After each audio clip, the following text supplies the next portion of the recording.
और अब देखिए बीजेपी का प्लान, कुर्मी को कैसे मिला कमान। उत्तर प्रदेश में बीजेपी के नए अध्यक्ष का चुनाव हो गया है। पंकज चौधरी अब यूपी में बीजेपी की कमान संभालेंगे, ये तय है। कल औपचारिक ऐलान हो जाएगा, लेकिन उनके चुनाव की अहमियत इसलिए बढ़ जाती है क्योंकि पंकज चौधरी उस कुर्मी समुदाय से आते हैं जो अन्य पिछड़ा वर्ग यानी कि ओबीसी में मजबूत सामाजिक राजनीतिक स्थिति रखती है और इस लिहाज से एक महत्वपूर्ण वोट बैंक मानी जाती है। एक तथ्य यह भी है कि लोकसभा चुनाव में इसी कुर्मी समुदाय ने कई सीटों पर बीजेपी से दूरी बनाई, जिससे पार्टी को भारी क्षति पहुंची, जबकि कुर्मी बहुल सीटों पर समाजवादी पार्टी का स्ट्राइक रेट बीजेपी से काफी बेहतर रहा। इस फैसले के पीछे यही बड़ी वजह मानी जा रही है। ऐसे में देखिए, बीजेपी के लिए कुर्मी यूपी में जरूरी या मजबूरी?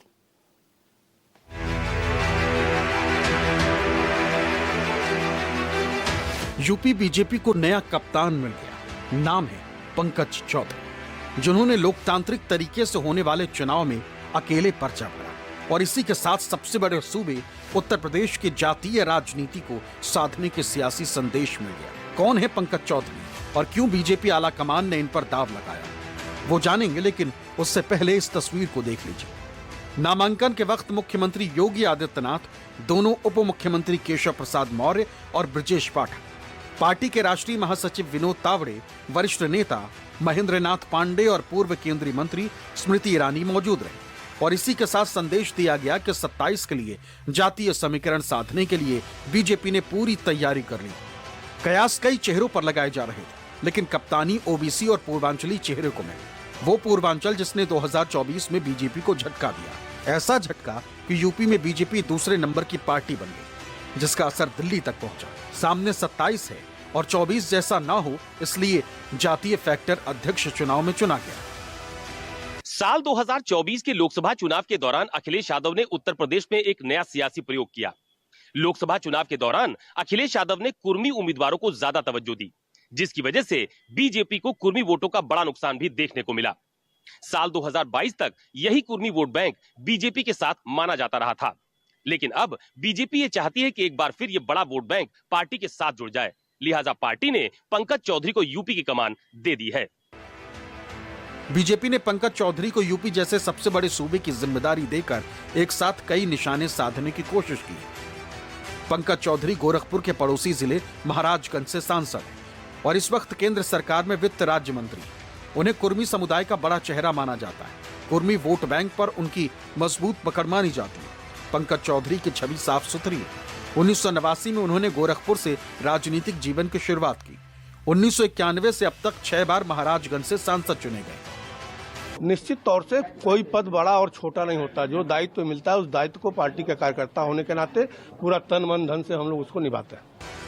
पंकज चौधरी को यूपी की कमान देने के पीछे महत्वपूर्ण राजनीतिक समीकरण माने जा रहे हैं। सबसे बड़ी बात कि उनका कुर्मी समुदाय से होना है, जिनके जरिए पूर्वांचल और अवध में बीजेपी कुर्मी वोट बैंक को मजबूती से अपने पाले में रख सकती है। समाजवादी पार्टी एक परिवार की पार्टी है।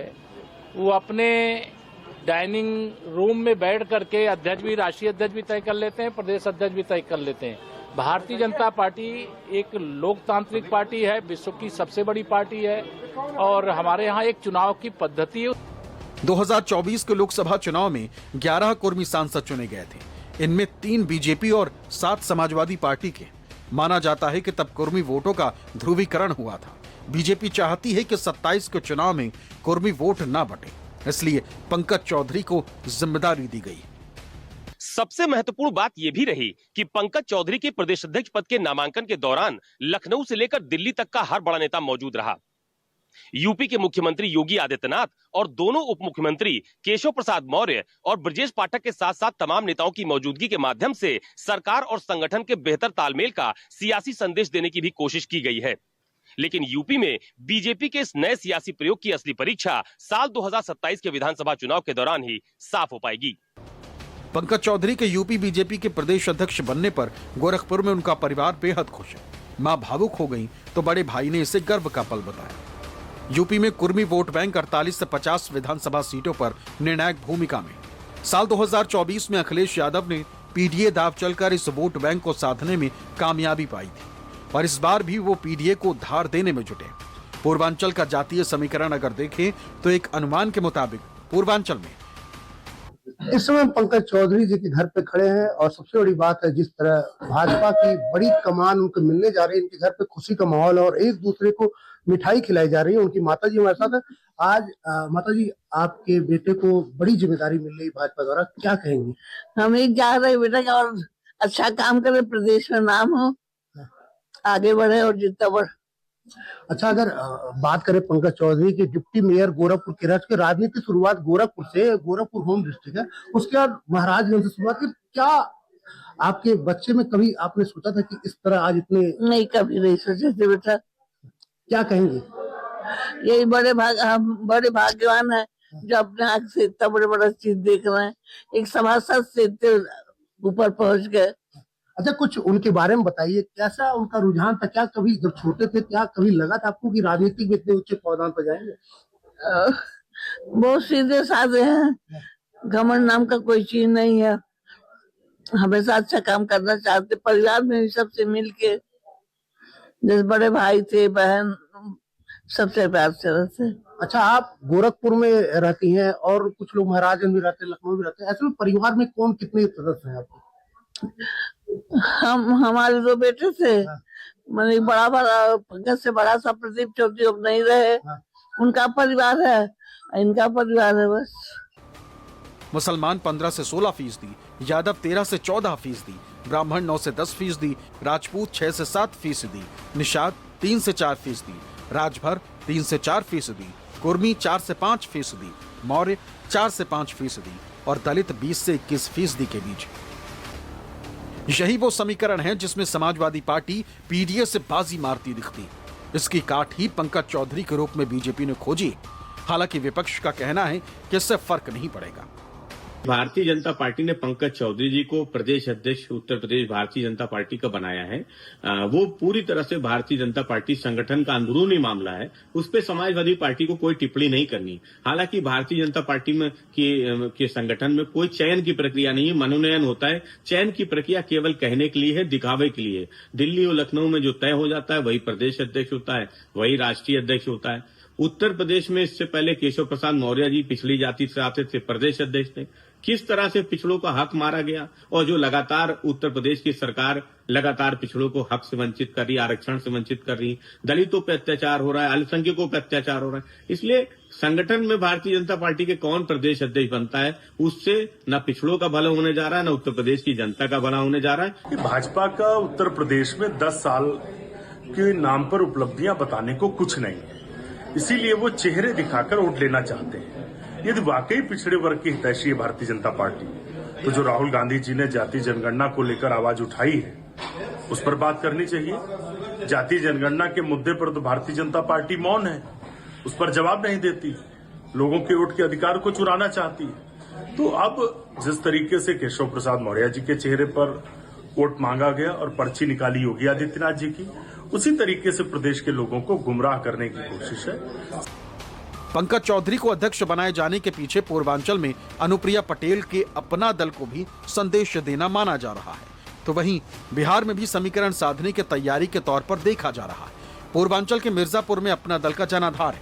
अनुप्रिया पटेल मिर्जापुर से लोकसभा सांसद है। बीजेपी के पास अभी कुर्मी नेतृत्व की कमी है, इसलिए पंकज चौधरी के जरिए यूपी में नया नेतृत्व खड़ा करने की तैयारी।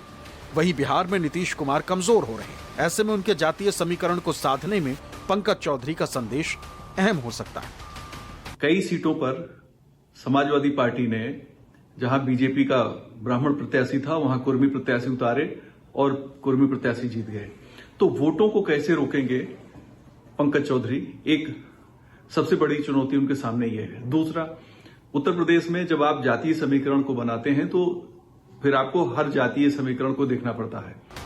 ये बात किसी से छिपी नहीं है कि यूपी की सियासत में जाति फैक्टर बहुत मायने रखता है। यूपी एक ऐसा राज्य है जहां चुनाव में मुद्दे काम करे या ना करे, लेकिन जाति जरूर काम करती है। ऐसे में पूर्वांचल को साधने के लिए बीजेपी ने जिस तरह से पंकज चौधरी को कमान दी है, वो क्या अखिलेश के पीडीए को मात दे पाएगा, ये वक्त ही बताएगा। गोरखपुर से अजीत सिंह और लखनऊ से अशोक तिवारी की रिपोर्ट, न्यूज़ 24। बीजेपी लोकसभा चुनाव में हुए नुकसान की भरपाई पंकज चौधरी के जरिए करना चाहती है और ऐसे में ये कुर्मी समुदाय बहुत ज्यादा अहम हो जाता है। ये फैक्टर कितना अहम है चुनावी लिहाज से, अगर इस गणित से इसे समझे, आंकड़ों के जरिए आपको दिखाने की कोशिश करते हैं। सबसे पहले तो देखिए, उत्तर प्रदेश में कुर्मी समुदाय की आबादी है कुल मिलाकर के 8% पूरे उत्तर प्रदेश में, जबकि अकेले अगर पूर्वांचल की बात करें जहां से पंकज चौधरी आते हैं, आबादी लगभग 5% है। अब इसे इस तरीके से समझिए कि 40 से 50 विधानसभा सीटों पर कुर्मी वोट बैंक निर्णायक हो जाता है, जबकि 8 से 10 लोकसभा सीटों पर भी इनका अच्छा खासा प्रभाव है। कुल मिलाकर के उत्तर प्रदेश के 25 जिलों में असरदार है ये कुर्मी समुदाय और भागीदारी में सबसे अहम हो जाता है। यादवों के बाद यूपी में सबसे बड़ी आबादी है कुर्मी जाति की ही, और यादव जो समाजवादी पार्टी का सबसे बड़ा वोट बैंक है, और सपा की पैठ कुर्मी समुदाय में भी अच्छी खासी है। जाहिर है इन्हीं समीकरणों को साधने के लिए पंकज चौधरी का चुनाव किया गया, लेकिन इस एक नाम के जरिए कौन कौन से हित भी सधते हैं भाजपा के, ये भी देखिए।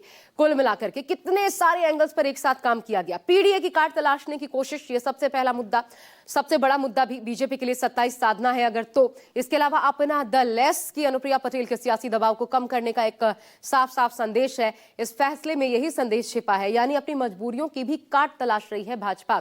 और साथ ही पूर्वांचल और रुहेलखंड पर फोकस है। पंकज चौधरी के अध्यक्ष बनने के बाद पूर्वांचल उत्तर प्रदेश की राजनीति का केंद्र बन जाएगा, क्योंकि सीएम योगी आदित्यनाथ और पंकज चौधरी दोनों पूर्वांचल से आते हैं, और रुहेलखंड के इलाकों में भी कुर्मी जो मतदाता है उनका अच्छा खासा दखल है। और सबसे बड़ी बात, 24 जैसे नतीजों को रोकने की कोशिश, जब कुर्मी वोट बैंक ने ही बीजेपी का नुकसान किया और समाजवादी पार्टी को लोकसभा चुनाव में फायदा पहुंचाया। अब जल्दी से आपको यूपी का जातीय समीकरण दिखा देते हैं, कुल मिलाकर किसकी कितनी भागीदारी है। सबसे पहले ओबीसी 40% आबादी है, जबकि दलितों की आबादी देखिए लगभग आधी 21% पर आके ठहर जाते हैं। अल्पसंख्यक समुदाय भी लगभग 19% और सवर्णों की आबादी है 22% के आसपास। और इस लिहाज से सपा का पीडीए एक जबरदस्त विनिंग कॉम्बिनेशन बनाता है। पीडीए अल्पसंख्यक भी इसमें जुड़ जाते हैं क्योंकि, और पंकज चौधरी के जरिए इसी की काट ढूंढने में जुटी है भाजपा।